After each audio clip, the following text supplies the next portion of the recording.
Hello, Jim Howard here in Fort Worth, Texas. Today's date, it's now April 5th of 2024. Is that correct? That is correct. I have made some changes, as you can see. My computer was over here, and I have moved it over to here, and then I also added my other monitor. So I have two LG monitors here. I'm using to record this OBS version 30.1.1. Right now my problem is trying to figure out the best place to save this because the filing system, it's my fault, I think. I don't know where some of this stuff goes. It's being saved as an MKV file. That seems to be, I've used that in the past a lot with Manicam and other devices. So that seems to be working okay. 30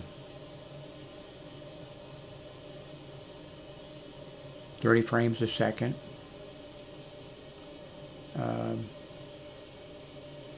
Both of these are LG monitors, by the way. The computer, let's see. I got my red hat on it. Let's see. I wonder if, let's see, well, let's move this a little bit like that. Okay, you can see the headset, or the, okay. Well, I don't want to do that. That puts me completely out of the picture. I could move it, not instead of turning it, I could move it down here a little bit. That might be a little bit better, right? Well, I'm still at the edge, but then you could also see the desk if I was doing anything. Don't know. I'm sure I'll change it as time goes by. That sounds like a title for a song. I think it is. I bet you if I did, let's see, if I did as time goes by, would that be B-Y-E or B-Y? Let's see, whoops. Let's see. Yes, as time goes by. Looks like a number of versions of it. Or is it the same one?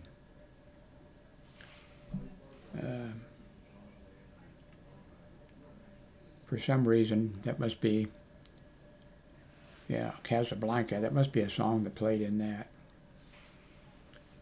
Let's see.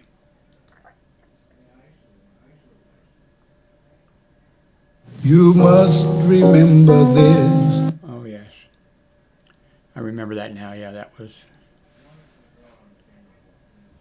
played by,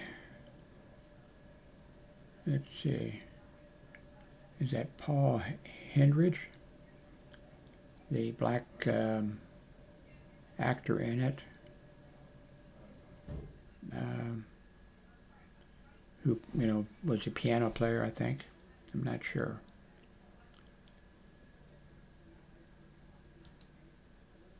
Okay, I see here also As Time Goes By Bing Crosby and other people.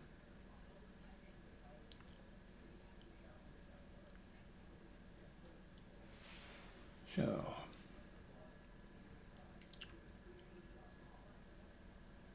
at some point I've got to get where you can see what's on my screen. I've done that in the past for weeks and months and whatever, but I'm not sure how I did it. I have a bunch of, well, you can probably see them maybe in the background. I have a bunch of notebooks back there.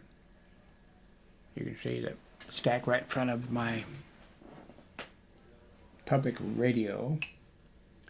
Right here, starting with the gray one or whatever, there's a stack of 1, 2, 3, 4, 5, 6. I think about 8 notebooks. That's the problem. I need to organize the notebook. Instead of having 8 notebooks, I need to have 1 notebook. Or maybe that's something that the computer should do, you know. Office, what category would that fall underneath? You know, what area would that be in? I pay for Office, I never use it.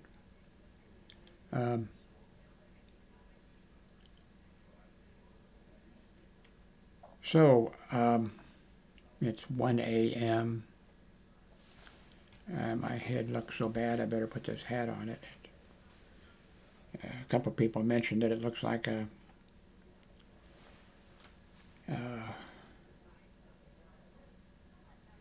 let's see, what's the guy's name? The guy who's really stupid.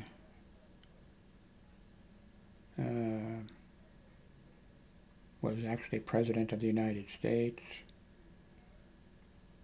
Trump, that's it, yeah. Some people think I have a Trump hat. God help me.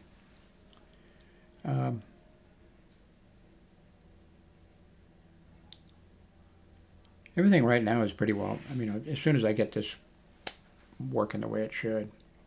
Of course, by that time I'll probably have something crash and wipe everything out.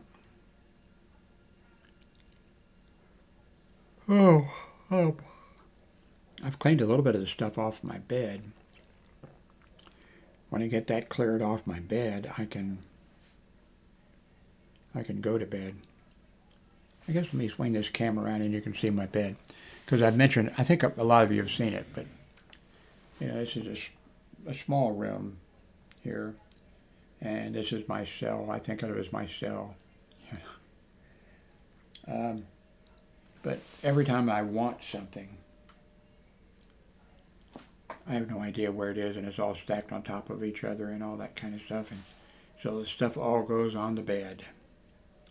Then I dig through it, and then I finally found the little thing I'm looking for.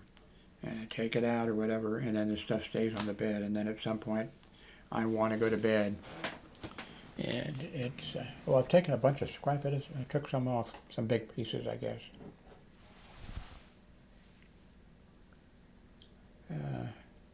There's my refrigerator over there, filled with Coke. Actually, the only thing in it right now is Coke, cans of Coke. Okay. Can I trust you all? My grown son, over there is a safe. There's no gun in the safe. I know I'm an American, but I don't have a gun. There's no gun in the safe. There is no money. Well, my billfold is sitting in there, but there's not much money in it. And there's papers, death certificates, birth certificates, baptismal certificates, all that kind of stuff. Nothing of value. Okay, let's go back here now. I'll move this over to the other monitor. See what kind of view we get from that. Oh. I think that needs to come down some. Let's go down. Okay. That's the Razor, by the way, camera. And here is the microphone. You can't see it. I can raise it up a little bit. See, this is the microphone. I have several good microphones here.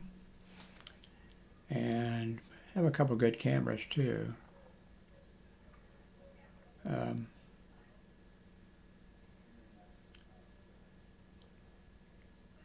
Let's see, my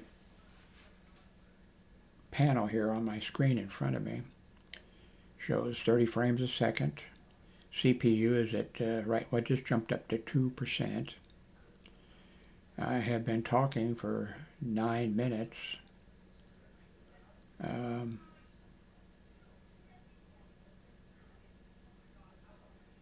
lot of times it gets really noisy around here, but right now it's pretty quiet.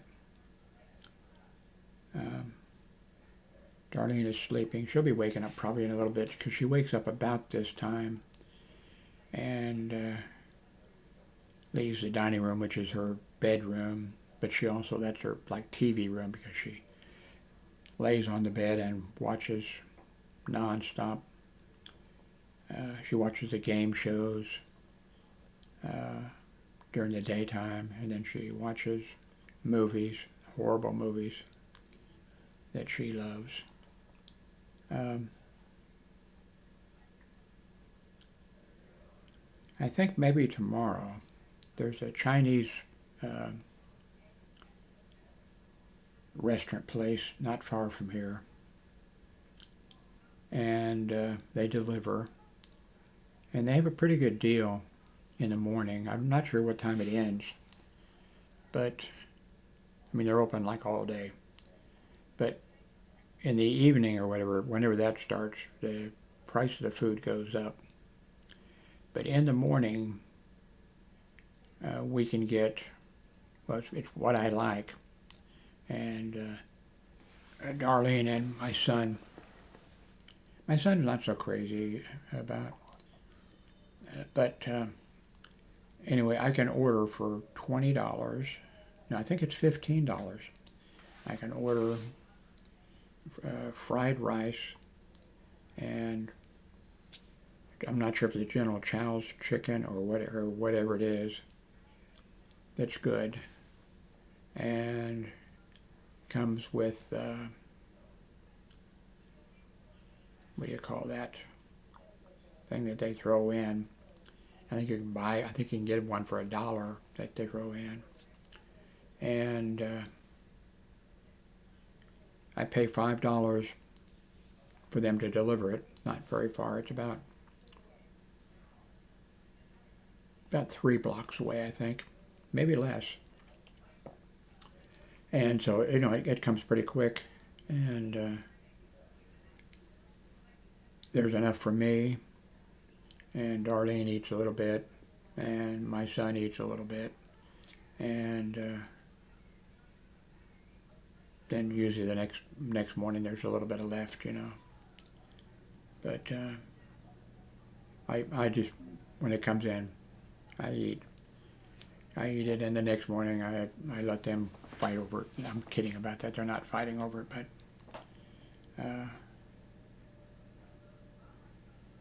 so I think I may have that for breakfast or whatever. I mean, they don't open, but I mean, it'll be okay. That'll be lunch, I guess.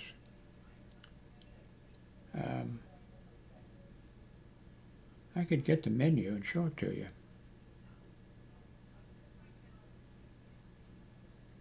I saw a documentary type thing about Chinese, but about the Chinese coming to the United States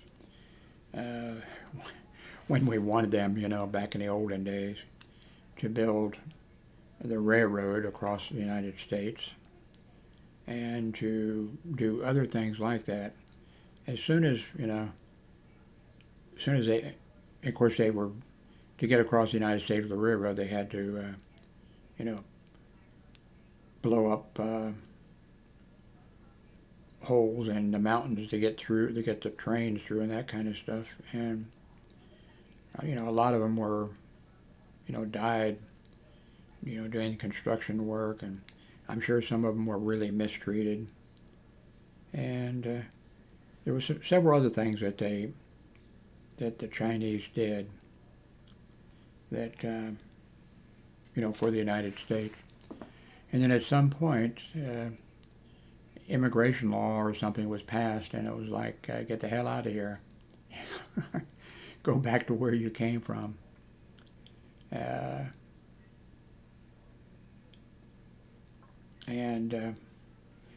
anyway, I saw a documentary. It was about the Chinese people coming, but it was mainly about their food, and that they brought, with them, and that at first, and they, of course, they would,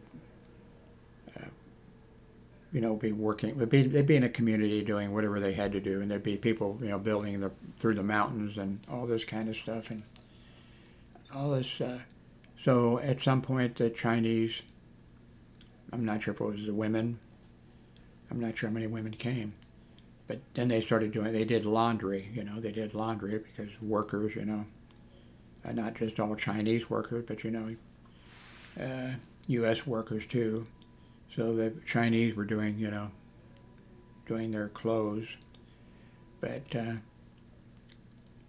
the good Chinese food and that it wasn't expensive for some reason. I guess that they knew what ingredients to use and how to do it and make money. And so a lot of Chinese eating places opened up. And then I'm not sure if it had to do with the Chinese, a lot of them being forced out, get out of here, whatever. But some Chinese people, moved out of the California area and that area where the rails were put through and that type of stuff. And they moved, spread out. And they really, what they did was, they'd arrive in some town, some community, and they really probably weren't, welcome, they were strangers, And so they opened a restaurant, and they would open a restaurant, more than one, and what they were smart to do is, whatever was available, like in the form of meat, cows, sheep, I don't know what all, and they took that and, made that into their, their thing. So I'm not sure now, maybe it's all, maybe they've all copied each other now, but,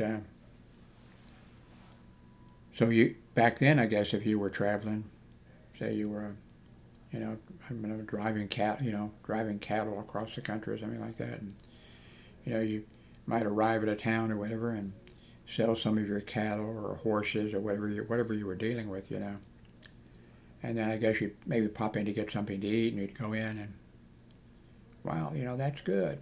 So then you move on, down the road, come to another Chinese place. You go in there and the food's different, Still good, but different. Of course, these people I'm sure they had their favorites, the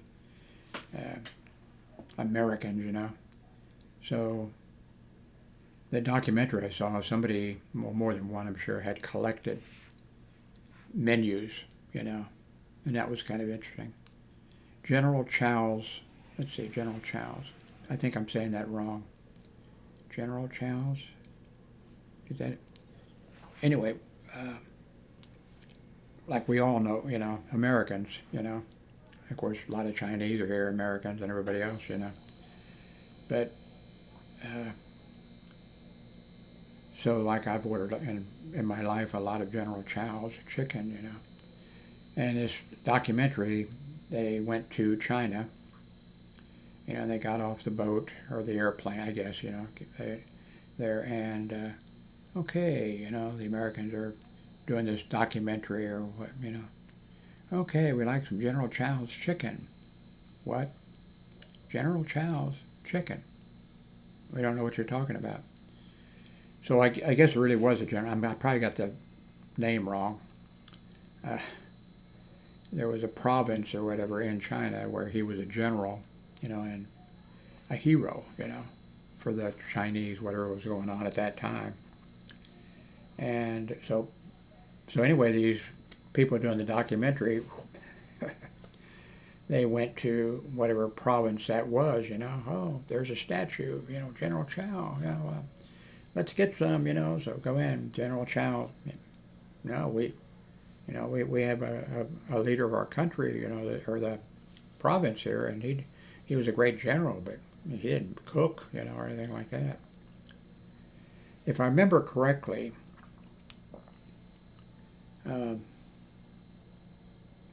was it Okinawa? Formosa, I can't remember. Anyway, when a bunch of Chinese left China, That was probably, maybe, was that the, when the communists were taking over? I'm not sure. I can't remember but, and they gave his name. I can't remember his name. He went, whoever this one was, he went to, it wasn't General Chow, went, and then he made, food over in Formosa or whatever area it was, and he added to it and did things, and it became very popular. And then he left there, and instead of going back to China or something like that, he came on to the United States, and then that became, and he was making it at his restaurant or restaurants or whatever, and it became very popular. So now, dumbasses like me go into a Chinese restaurant and, General Chow's chicken, please. Of course, now here they know, okay, and it's probably different, as you cross the United States, stuff like that. So if you happen to know that documentary, probably I saw it on YouTube. So if you know the link, or if you know the link to it or whatever, or if you know a book or something that's on Chinese cooking or something like that, if you're interested, leave the link for me, and I'll go, when I get around to it, I'll put it below, down below. Please click on the thumbs up also, by the way.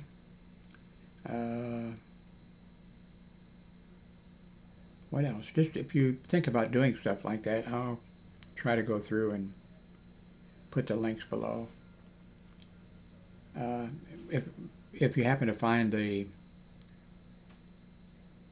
link to a good cookbook, Chinese cookbook, or the history of Chinese cooking, or whatever it is, especially if you can find it on Amazon, please give me that link, and I'll put it below. And then if somebody clicks on it, I'll get 5% or 3% or something like that. It doesn't amount to anything, but it would put it all together. So,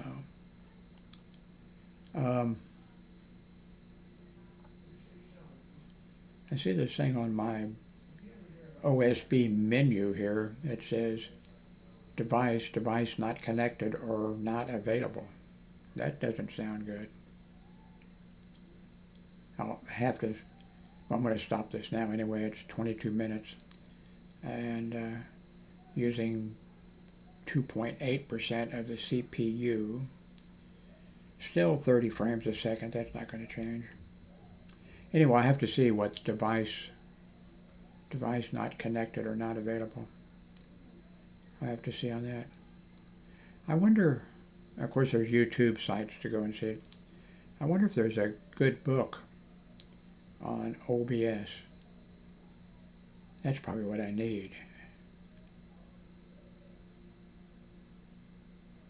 Then the book would be right in front of me, and I could flip the pages and highlight something or make a mark or something. I'll probably do that now. I think I'll bring this to a conclusion, and I think I'll go. But don't let me stop you just because I'm going to be going looking. If you know something, maybe you bought one.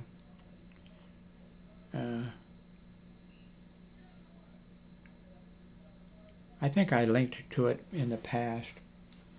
There's a book on shortwave radio, and listening to broadcasts around the world and all that kind of stuff. And I'm in that book, numerous places.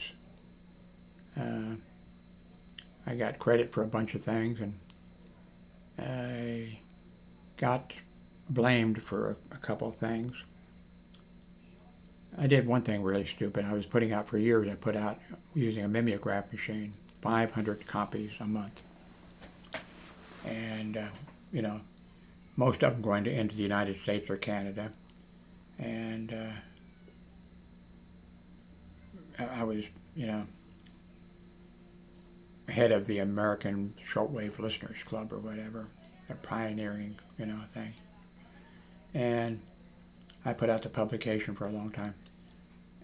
It I wasn't very old. Well, I was still in high school, I think. But, I think I had just got out of, yeah, that was it. Just got out of high school. And I was planning on going, I went to a military high school. And as soon as I graduated, I was heading out to the recruiting, our office to go into the Army. So I contacted the members of the American Shortwave Listeners Club and said, I'm going to be going in the Army, and so, we need to turn this over to somebody else. And so I sent the money and everything that I had, including the mimeograph machine, to the person who was chosen to take over for me. And I just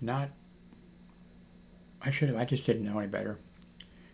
I didn't take all of the ink out of the mimeograph machine. And so I think whoever got that mimeograph machine, I paid a lot of money. I went to a place and I had them, put wood around the whole thing and all that kind of stuff. I paid. What I should have done is I should have just kept the mimeograph machine, and just whatever the machine would cost to buy a new one or whatever, I should have just added that to the, and sent that. I didn't do that. And I think that's sort of mentioned. I don't think the exactly that was mentioned, but I think it was mentioned in the publication. Let's see, I could probably find that book because I purchased. Okay, I'll try to find that about that, and put that link below too if I can find that.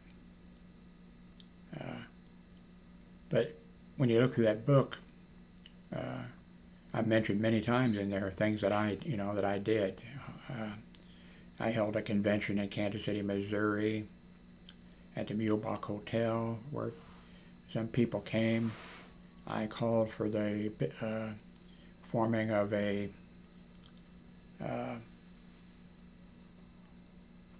organization that would be represented, all the shortwave listening people, different clubs that there were around, they would have a delegate or a person that was in this other thing. What did I call it? Or whatever I called it is what it turned out to be, And but there was a club much older than the American Shortwave Listeners Club.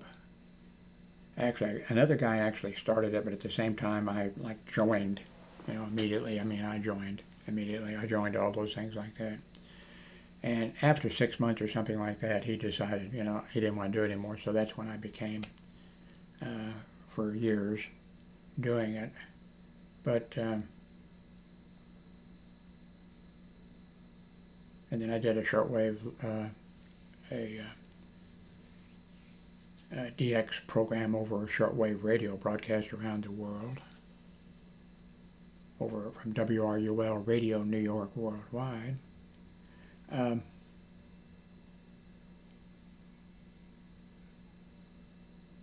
So anyway, I'm going to see if I can find that, put it below. Maybe you'll be interested. And I gave mine away to somebody.